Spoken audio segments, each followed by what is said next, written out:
Assalamualaikum warahmatullahi wabarakatuh. Perkenalkan, nama saya Moda Rizky, NIM saya 1906233. Nah, saya di sini akan menjelaskan tentang listening skill. Nah, di mana listening skill itu satu kemampuan menerima. Di mana kemampuan menerima itu sebuah teknik komunikasi di mana pendengar bisa mengerti atau mempresentasikan dan mengevaluasi apa yang mereka dengar. Nah, listening adalah salah satu komponen bahasa yang masih menjadi kendala bagi siswa untuk dipelajari. Nah, kita bisa tahu dari pencapaian siswa, misalnya nilai mereka dapat itu berapa gitu dengan listening skill yang mereka dapatkan. Nah, listening skill itu ada keterampilan mendengarkan. Nah, yaitu kemampuan mendasar yang esensial untuk membuat dan mempertahankan hubungan. Dan ada juga menyimak. Menyimak itu yaitu suatu proses kegiatan mendengar atau mendengar secara lisan dengan penuh perhatian, pemahaman serta interpretasi untuk memperoleh informasi dan lainnya. Sekian dari saya serahkan ke moderator. Saya Dia Adisa Putri akan menjelaskan materi selanjutnya, yaitu macam-macam bentuk listening skill. Nah, mendengarkan ini merupakan proses intelektual dan emosional. Dengan proses itu, orang mengumpulkan dan mengintegrasi antara input fisik, emosional, dan intelektual dari orang lain dan berusaha menangkap pesan serta maknanya. Mendengarkan secara efektif ini sangat penting dalam proses membangun kepercayaan, bukan saja antar organisasi, tetapi juga antar individu. Memahami sifat alami mendengarkan merupakan langkah pertama menuju perbaikan keterampilan dalam mendengarkan yang mempengaruhi apa yang mereka dengar dan arti yang mereka serap. Ada 3 tipe mendengarkan, yaitu mendengarkan isi, mendengarkan kritis, dan mendengarkan dengan empati. Yang pertama, mendengarkan isi. Mendengarkan isi ini memahami dan menguasai pesan pembicara. Mendengar isi pembicaraan, penekanannya adalah pada informasi dan pemahaman, dan pendengar ini dapat mengajukan beberapa pertanyaan untuk memperjelas materinya.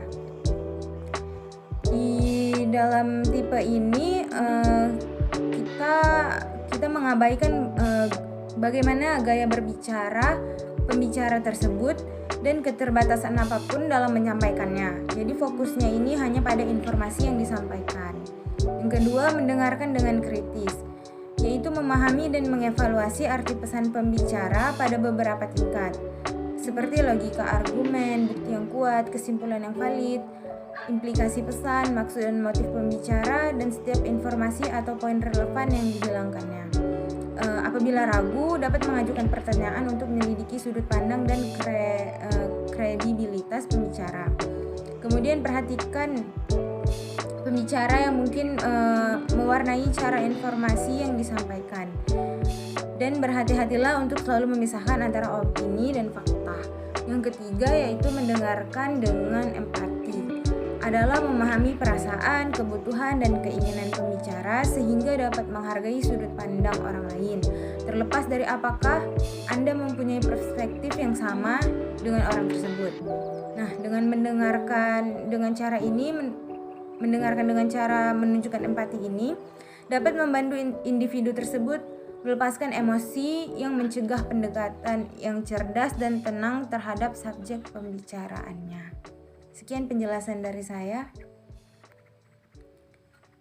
Baiklah, saya Ali Raihana. Saya akan melanjutkan presentasi dari saudari Dia tentang memahami proses mendengarkan. Keterampilan mendengarkan yang efektif tidak hanya dalam mengembangkan hubungan, tetapi juga efektif dalam menghindari konflik. Oleh sebab itu, penting untuk mengembangkan kemampuan mendengarkan untuk menghasilkan komunikasi yang efektif.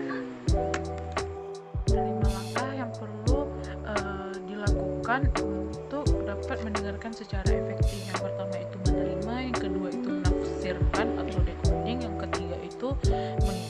yang keempat mengevaluasi, dan yang kelima itu merespon.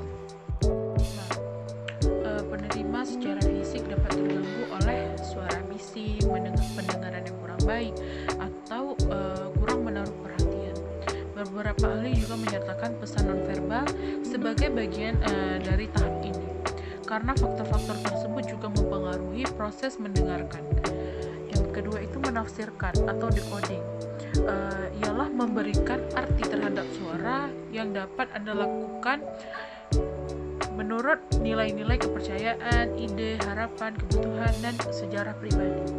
Yang ketiga itu mengingat itu ialah proses menyimpan informasi di dalam otak. Informasi itu ditangkap dan disimpan di dalam memori jangka pendek, kemudian ditransfer ke memori jangka panjang untuk disimpan dengan aman. Yang keempat itu mengevaluasi. Dengan diterimanya pesan dari pembicara, yang keempat itu adalah proses mengevaluasi. Dengan diterimanya pesan dari pembicara, langkah selanjutnya itu pesan yang masuk itu dievaluasi dengan menerapkan keterampilan berpikir kritis.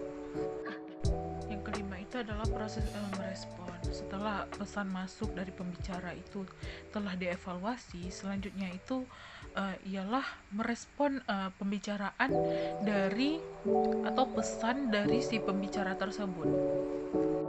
Kegiatan mendengarkan atau menyimak suatu percakapan dengan orang lain merupakan bagian penting dalam memahami suatu pesan yang disampaikan oleh orang lain. Dari saya serahkan kepada teman saya selanjutnya. Assalamualaikum warahmatullahi wabarakatuh. Nama saya Muhammad Farahmi. Saya akan melanjutkan presentasi berikutnya, yaitu unsur-unsur dalam listening skill. Jadi di sini listening skill memiliki tahapan atau langkah-langkah agar prosesnya dapat berlangsung secara efektif. Jadi di sini ada 13 dalam listening skill. Tujuan yang hendak dicapai adalah pemahaman hearing merupakan kegiatan dasar agar seorang menjadi fokus. Selanjutnya pemahaman tersebut dicapai apabila seorang mampu memahami understanding makna dari bunyi ataupun simbol yang disampaikan.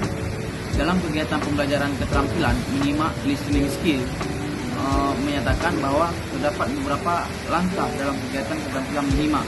Yang pertama itu ada menyuruh mengulangi, yang kedua ada memperagakan ekspresi, yang ketiga menyuruh memberikan latihan ekstensif, dan yang keempat yaitu menentukan makna. Jadi di sini setelah itu siswa mampu mengingat dan mengevaluasi dengan dilatih untuk memperagakan dan mengulangi setiap ekspresi baik berupa suatu kalimat, ujaran, gerak maupun laku serta latihan ekstensif atas materi yang telah diajarkan ataupun kombinasi dengan materi baru.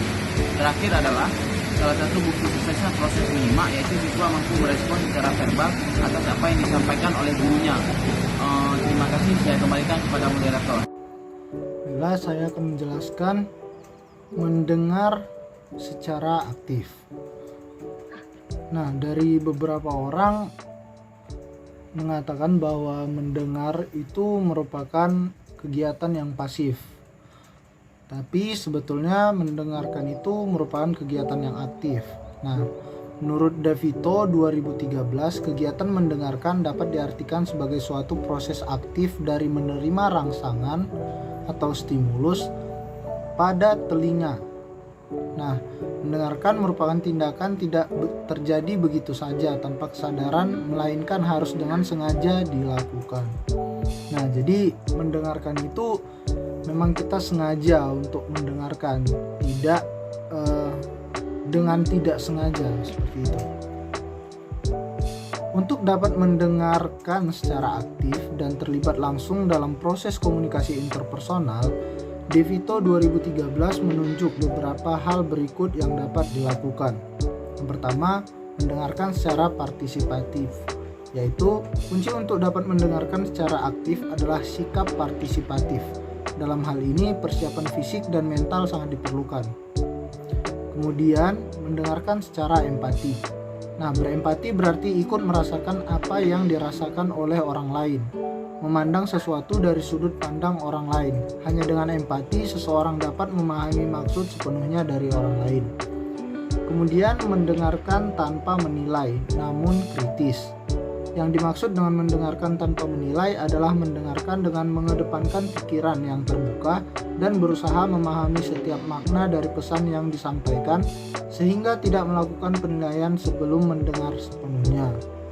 Dan yang terakhir itu mendengar secara mendalam. Dalam sebagian besar pesan terdapat makna yang jelas dan dapat ditangkap secara harfiah. Baik, dari paparan atau penjelasan di atas, maka kami dapat menyimpulkan bahwa komunikasi erat kaitannya dengan psikologi. Karena ketika seseorang komunikator berminat untuk menyampaikan pesan kepada komunikan, maka dalam diri komunikator akan terjadi suatu proses.